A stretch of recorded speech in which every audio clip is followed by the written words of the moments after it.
He is standing 3 feet from a jet engine at full military power. Not 30 feet, 3. The exhaust behind him is over 1,000 degrees.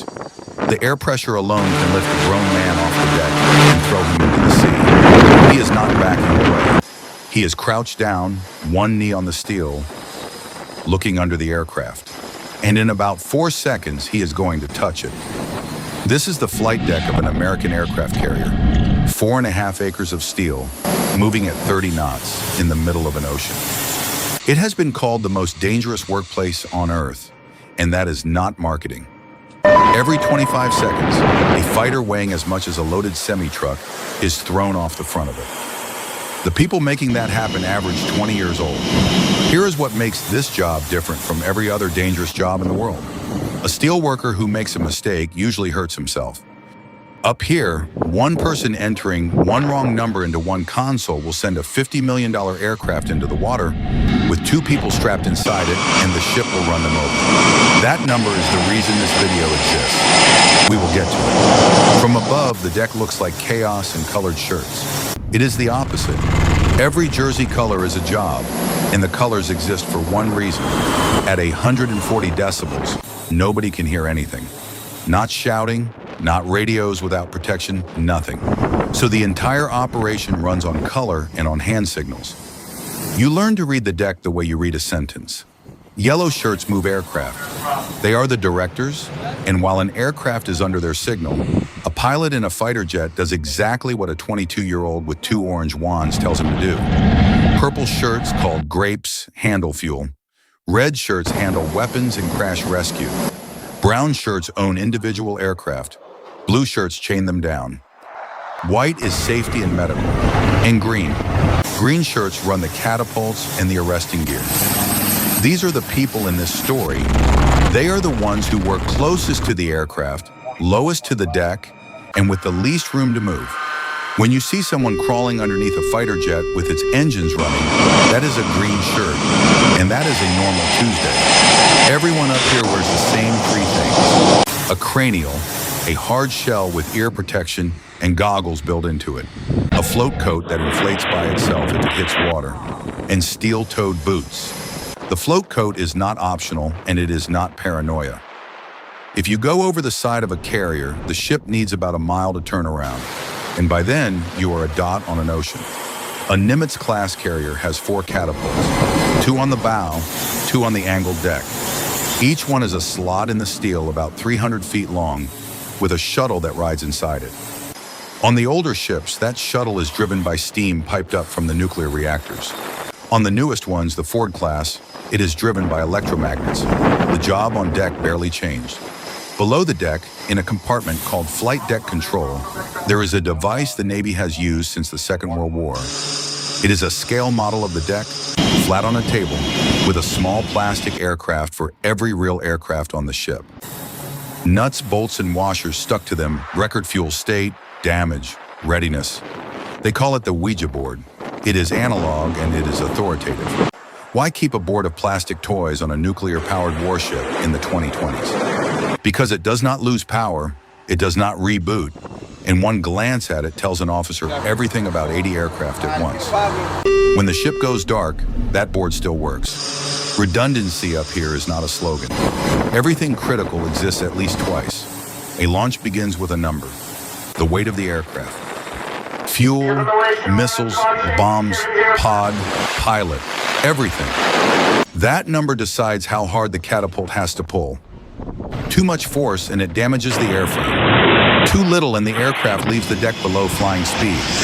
There is no third outcome and there is no second attempt, because after the shot there is nothing in front of you but water. So the weight gets confirmed twice by people who cannot hear each other.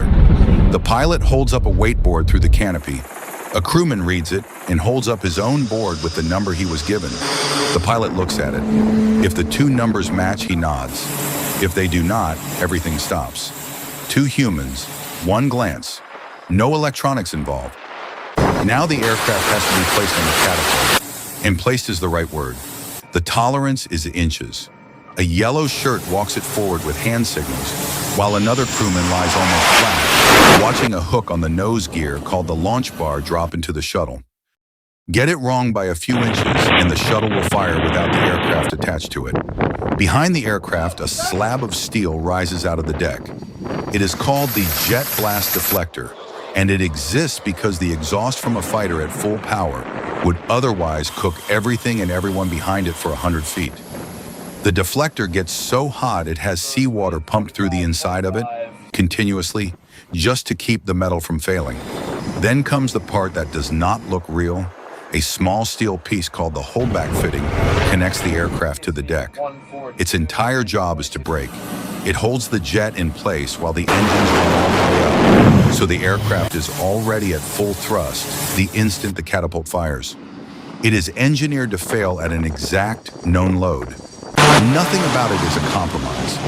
The pilot pushes the throttles forward and holds them there. The airframe strains against a piece of metal designed to snap. 50 tons of aircraft trying to move and not moving. This is the moment when the green shirts are closest to it, and this is the moment they walk in. They are called final checkers. 2 or 3 people walking under and around an aircraft at full military power, checking panels, hydraulic lines, control surfaces, weapons. Looking for a leak, a loose fastener, anything wrong. They are inside the danger envelope of both the intake in front and the exhaust behind. The intake on a Super Hornet can pull a person off their feet and into the engine. This is why they crouch. Staying low keeps them under the worst of the blast and keeps them visible to the pilot and to each other.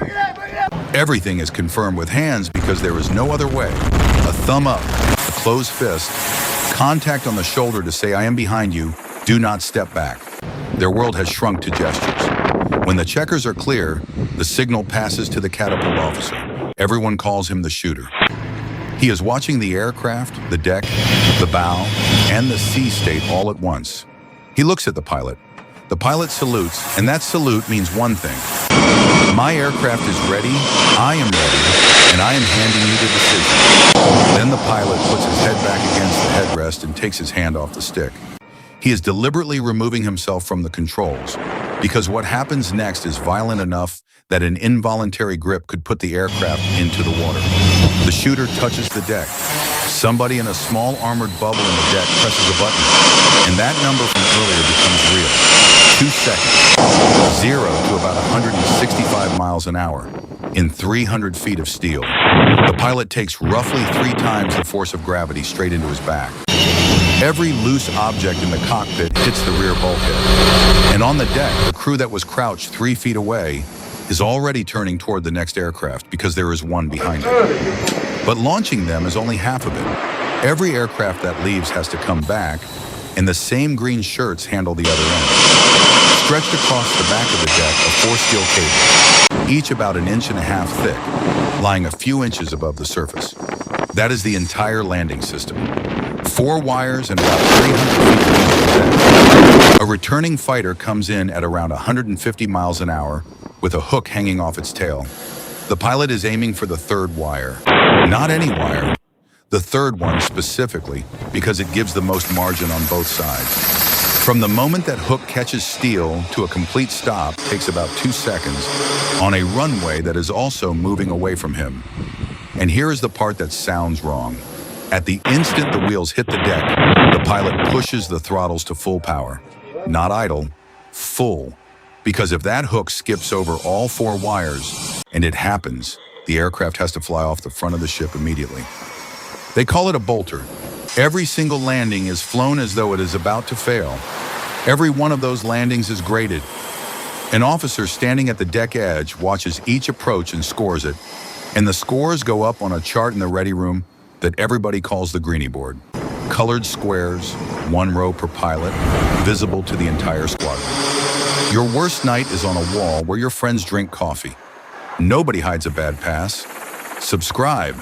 Now that number, if the weight given to the catapult is lower than the aircraft actually weighs, the catapult does not pull hard enough. The crews call it a cold cat. The aircraft leaves the bow below flying speed, and it does not climb. It drops. And behind it is 100,000 tons of ship moving forward at 30 knots that physically cannot stop or turn in time. That is why the weight is checked by 2 people holding up boards. That is why the shooter watches the aircraft accelerate down the track with his eyes and not a screen. And it is why a phrase exists that any one of them can say, and everything stops instantly. Suspend, not a request up the chain. One person, one call, and the shot does not happen. There is a second phrase that matters just as much. Foul bell. It means something is where it should not be. A person, a tool, a tow bar, a chain. The landing area has to be completely clear before an aircraft comes back aboard, and a returning fighter cannot show. A dropped wrench is not an inconvenience up here. It is an emergency with a countdown. And all of this, every bit of it, also happens at night. Same 25-second interval, same 3 feet of clearance, in near total darkness, because white light would destroy the pilot's night vision. The deck runs on dim-colored lighting and small The crew navigates a moving obstacle mostly by memory. Add weather, the deck is not a runway, it is the roof of a ship and it moves. It pitches, it rolls, it is wet. 50 tons of aircraft sitting on a wet, tilting steel surface is held by chains.